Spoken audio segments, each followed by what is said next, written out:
Hey there, focused learners, welcome back.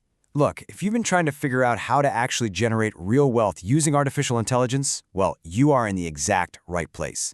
In today's Explainer, we're dissecting a seriously powerful framework from entrepreneur Dan Martell. He scaled AI companies past $1 million in under 6 months, over and over again. And today, we are breaking down his exact blueprint for transforming AI from a basic toy into a massive wealth-generating machine.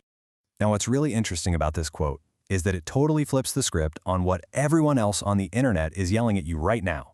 Just buying a subscription to ChatGPT or Claude? Yeah, that's not going to magically deposit money into your bank account. Neither are the fancy prompts, and honestly, neither are the autonomous agents.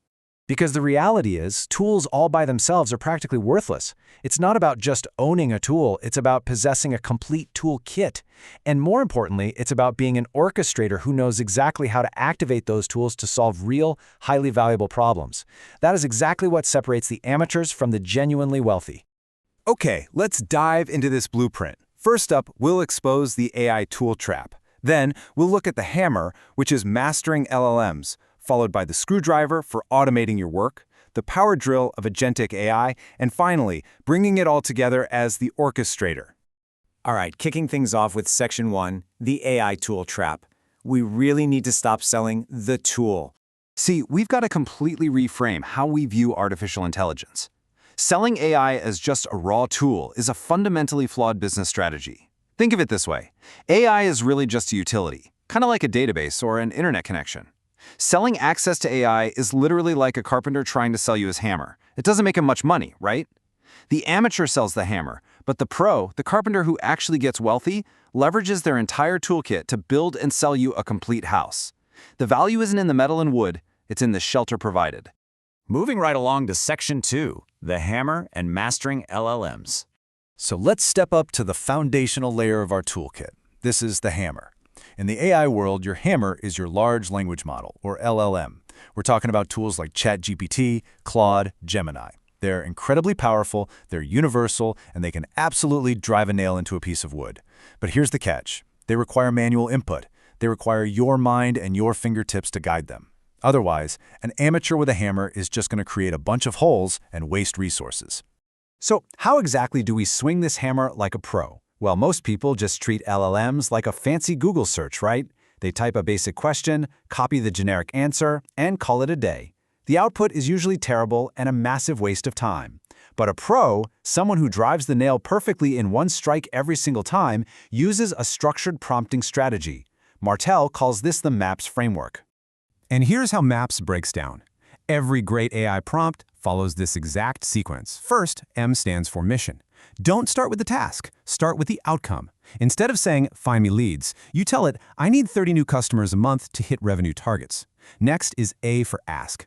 Make one crystal clear request. Give me 40 qualified leads with emails and cell numbers. Then P for parameters. You absolutely have to feed it context. Give it your ideal customer profile, show it what's worked before. And finally, S for shape. Tell it exactly how you want the output formatted. Do you want a CSV, bullet points, a specific tone of voice? Give it the shape and watch that output come out absolutely dialed in. Let's see how this builds as we transition to Section 3, the screwdriver, where we start automating your work. Now we're moving from the manual single-strike tasks of the hammer to a tool that offers just incredible leverage. The screwdriver represents AI automation platforms.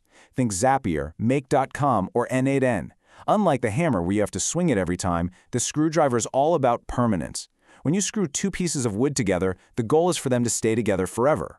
Automations are your set-and-forget workflows. Once you screw that automation in, the AI securely repeats that task on a schedule, perfectly, forever. But hold on, you definitely shouldn't automate everything. To figure out if a task is actually worth your screwdriver, use the rule of R. Number 1, is it repetitive? Are you doing it at least once a week or even daily? Number 2, is it rule-based? Meaning, does it use the exact same inputs and outputs every time without needing creative judgment? And number 3, does it generate a return? Guys, please do not spend 60 hours building some complex automation just to save yourself 2 minutes a week. But if you get 3 yeses here, absolutely screw it in and automate it. All right, stepping it up again. Section 4, the power drill, which is agentic AI. Get ready, because we are hitting the absolute pinnacle of our toolkit hierarchy here. The power drill is agentic AI. The hammer needs swinging, the screwdriver needs turning, but a power drill, you just point, pull the trigger, and let the machine do the heavy lifting. Platforms like AgentForge can take a single prompt and autonomously research an industry, build a product, create the website, run the ads, and collect leads without you lifting a single finger between those steps. And this brilliantly illustrates a total shift in how we work. The old way, using our screwdriver automations, kept the human in the loop. You were manually pushing different steps forward and connecting the dots. Agentic AI puts the human on the loop. The agent executes the entire end-to-end workflow on its own, and you just sit above it, simply inspecting the work to ensure it meets your expectations. But listen, managing these agents takes real discipline. First, assign them a full workflow, not just a tiny task. Second, prompt them beautifully using that MAPS framework we learned earlier. Third, and this is a massive pro tip, do not touch the output yourself. If the agent makes a mistake, your impulse will be to jump in and fix the document. Don't do it. Have the agent review and fix its own work. Finally, guide the overall outcome rather than micromanaging the steps. You can actually set up separate, specialized agents whose sole job is to critique and correct the work of your other builder agents. Pretty wild, right? Which brings us to Section 5, the orchestrator, and how you actually get rich. Okay, so you have the hammer, the screwdriver, and the power drill. Now we pull all these tools together into an overarching business strategy. Let me ask you something. If I offered to sell you a simple, standard hammer right now, what would you realistically pay me for it? $10? Maybe $15? The perceived value of the tool itself is incredibly low. But imagine you have a massive gaping hole in your roof, and water is literally pouring into your living room. You would gladly and immediately pay a master carpenter $5,000 or even $10,000 to come fix that massive leak and replace the roof without you having to lift a finger. So, the absolutely crucial point here is this. Problems make you money. The bigger the problem you solve, the more money shows up in your bank account. You have to sell the solution, not the tool. You must become the orchestrator. You're the one deciding when to use the hammer, the screwdriver, or the power drill to deliver a massive solution. Be a director, not a doer. Honestly, if you use AI to deliver a better, faster, cheaper result to a client, you don't even need to tell them you used AI. They don't care what brand of hammer the carpenter uses. They just want their roof fixed.